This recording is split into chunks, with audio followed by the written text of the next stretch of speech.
आणि आता बातमी रत्नागिरीमधून आहे। रत्नागिरी एमआयडीसी मधल्या एफसीआय या गोडाऊनमध्ये उद्या मतमोजणी केली जाणार आहे। यासाठी रत्नागिरीमध्ये पोलिसांचा हायटेक बंदोबस्त पाहायला मिळतोय। उमेदवारांच्या समर्थकांसाठी वाहनांच्या पार्किंगची सुविधा, त्याचबरोबर त्यांच्यासाठी थांबण्याची जागा कुठे असणार हे त्यांना क्यूआर कोडच्या माध्यमातून समजणार आहे। रत्नागिरी सिंधुदुर्ग लोकसभा मतदारसंघाच्या मतमोजणी वेळी पोलिसांचा हायटेक बंदोबस्त या ठिकाणी असताना पाहायला मिळणार आहे। क्यूआर कोडच्या माध्यमातून जे पक्षाचे कार्यकर्ते आहेत ते एकमेकांच्या आमनेसामने येऊ नयेत म्हणून पोलिसांनी अनोख्या पद्धतीने या ठिकाणी या क्यूआर कोडच्या माध्यमातून या कार्यकर्त्यांची व्यवस्था या ठिकाणी केलेली पाहायला मिळते आहे।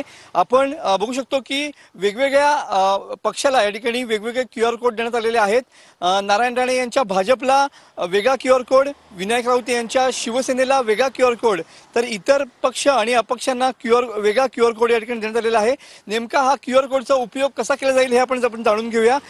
गुगल क्रोमच्या माध्यमातून आपण या ठिकाणी हा जो क्यूआर कोड आहे तो या ठिकाणी स्कॅन करण्याचा प्रयत्न करूया आणि या ठिकाणची जी परिस्थिती आहे ती जाणून घेण्याचा प्रयत्न करूया। आपण बघू शकतो की या ठिकाणी हा क्यूआर कोड जो आहे तो स्कॅन करण्याचा आपण प्रयत्न करतोय। आपण समजा आपण जर नारायण राणे यांचे कार्यकर्ते असतील, समजा बीजेपीचे कार्यकर्ते असतील, त्यांनी समजा हा क्यूआर कोड समजा स्कॅन केला तर या ठिकाणी हा स्कॅनर त्यांची या ठिकाणी मदत करेल आणि तुम्ही बघू शकता की या ठिकाणी थेट त्यांच्या कार्यकर्त्यांची व्यवस्था कुठे केलेली आहे या संदर्भातली सगळी माहिती जी आहे ती या ठिकाणी हा गुगल मॅप जो आहे तो या ठिकाणी केंद्रित करेल। म्हणजेच ह्याचा अर्थ ज्या पद्धतीनं राजकीय प्रतिस्पर्धी एकमेकांसमोर येतात आणि मतमोजणीच्या वेळेला जे गालबोट लागतं ते गालबोट लागू नये म्हणून अशाच पद्धतीनं हा क्यूआर कोडचा फंडा या ठिकाणी पोलिसांच्या यंत्रणेच्या माध्यमातून केलेला पाहायला मिळतो। कॅमेरामन समित गजनेसह